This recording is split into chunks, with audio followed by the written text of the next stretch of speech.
Hey, what's up? It's your boy Rawk, and the midpoint of the year is terrifyingly banging on our doors, which can mean only one thing.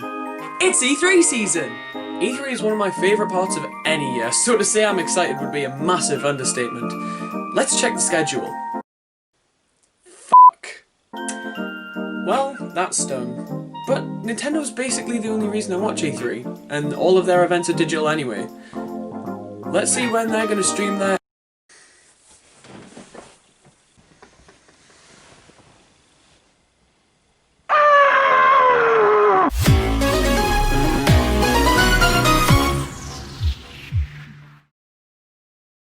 Why have only one E when you can have three? E3, the Electronic Entertainment Expo, the time of year where companies show off mobile games when everyone wants anything but mobile games. E3 is like a gamer's Christmas. All of the major companies like Nintendo, Microsoft, Sony when they feel like it, and of course, Google Stadia, come together to tell us about what the hell they've been working on. E3 has been a staple of the industry since 1995, being held yearly around May to June time, with quality ranging from pretty damn good to Nintendo at E3 2008. Nintendo tried that year. Now, if you're anything like me, as soon as the calendar rolls over to a new year, you begin eagerly anticipating E3, and the months leading up to it are grueling.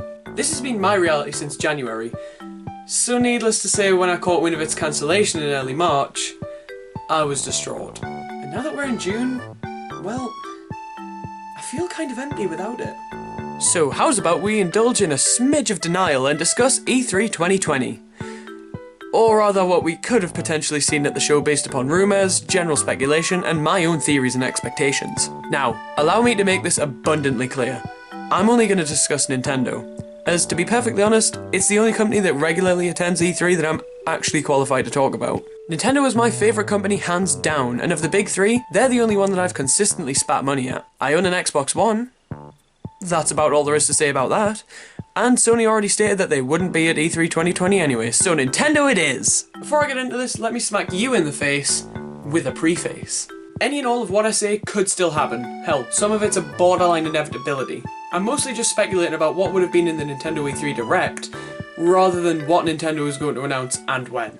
Let's address the elephant in the room, the Breath of the Wild sequel. It's pretty unanimously accepted that this game would have gotten its full reveal at E3, and there is an abundance of evidence supporting this, such as the fact that as of this month, the reveal happened a year ago. Nintendo generally don't go more than a year between a teasery reveal and a full reveal, although it is true that there are sometimes exceptions. Metroid Prime 4 is the most obvious, as this was teased at E3 2017, and is still yet to get its full-blown reveal. But this game's development was restarted, so I feel like it's unfair to even have it in the runnings here. But we'll get back to that, trust me.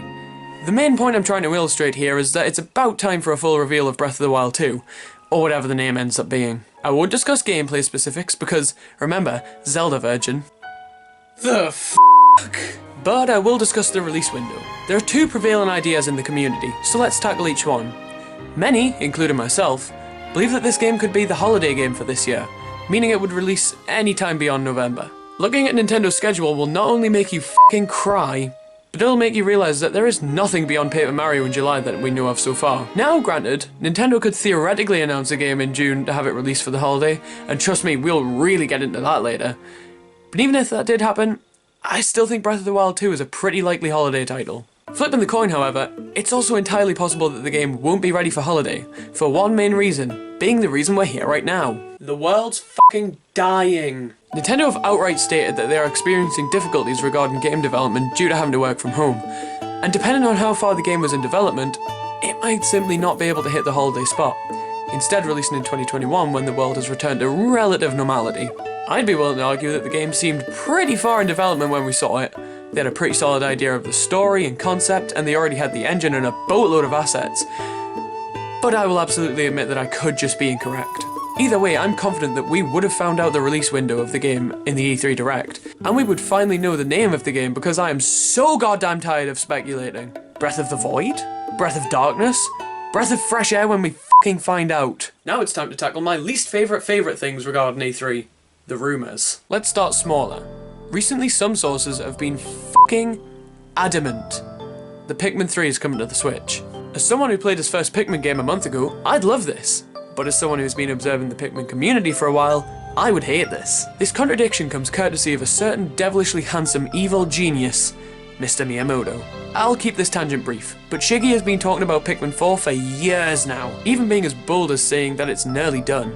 In retrospect, that quote was probably referring to Hey Pikmin, but even beyond that, he's still been torturing the Pikmin community with his teasers. So, suffice it to say, Pikmin 3 alone just would not be enough. I see two ideal scenarios here. Pikmin 3 Deluxe comes with the announcement of Pikmin 4, maybe even a Metroid Prime 4-esque tease, or Pikmin 3 is ported to the Switch, along with Pikmin 1 and 2. I personally would lean towards the latter, as I feel that Pikmin 1 in particular would work tremendously in handheld mode, and it would buy Nintendo some time to reveal Pikmin 4 later. Despite my own desires though, I'm very confident that Pikmin 3 is coming to the Switch in some form. In a similar fashion, the Metroid Prime trilogy has been rumoured, though from what I can tell this was rumoured more than Pikmin 3 due to this one getting a listing on some website. This absolutely needs to happen. I've played Metroid Prime a good bit. I haven't beaten it, I know, f*** me right? But that changes nothing. The trilogy needs to be on Switch. I'm of the belief that all old Nintendo games should be on Switch, but more than any others, games from series confirmed to be on Switch should absolutely be available. This would also help soften the blow of Prime 4's massive delay, and would give people who haven't played the series a chance to do so before investing in 4. Updated controls would be great too. The GameCube controls aren't bad, but they certainly take some getting used to. And I haven't played the Wii version with its pointer controls, but either way, dual stick controls would be excellent. Now we come to the big boy though, the rumour to end all rumours. This f***ing guy. It's strongly rumoured that the 3D Mario games are set to be re-released on the Switch in celebration of Mario's 35th anniversary. The specific details are unclear, which games would be included, whether or not they would be remakes, HD upscales, or simple ports. The only thing that every source seems to agree on is that Super Mario 3D World will be getting the deluxe treatment, with a new batch of levels. Now I could be realistic and say it'll probably be the home console games, in widescreen, performing similar to Mario Odyssey. Or I could get my hopes up to the point that anything other than what I'm about to talk about will absolutely f***ing crush me. If I got what I want, all of the 3D Marios would be included. Yes, that means 3D Land, and yes, that means Super Mario 64 DS. I think it would be wise to have DS as an option alongside the N64 version, both in the same package, and DS having its god-awful control scheme fixed. 3D Land would also have to have its 3D dependency toned down, for obvious reasons. But I love 3D Land, so I really want it to be included. Beyond that, I think that all of the games should be updated graphically to Super Mario Odyssey levels. Imagine Sunshine, Galaxy, 64, all looking like Super Mario Odyssey. I think the sound design could remain the same, however I won't deny that that could potentially be awkward with the Odyssey visuals. The release method is also an unknown. Some believe it will be a collection, and others believe that they will have separate full-price releases. Yeah, I just heard the collective groaning of every Mario fan out there. Obviously I want it to be a collection, but this is Nintendo. Realistically, they'll probably release them separately, at a lower price each. I think it would be wise if they released one per month, rather than all on one day, to give us a chance to both buy and play them all without literally imploding on ourselves. And despite the fact that I 100% of the entire series literally a month ago, I will buy them all again, and play them all to completion again. God damn it, Mario has made me his bitch. Now, the final thing to discuss is my own personal expectations and theories, and I have 3 in particular that I think would have been pretty likely.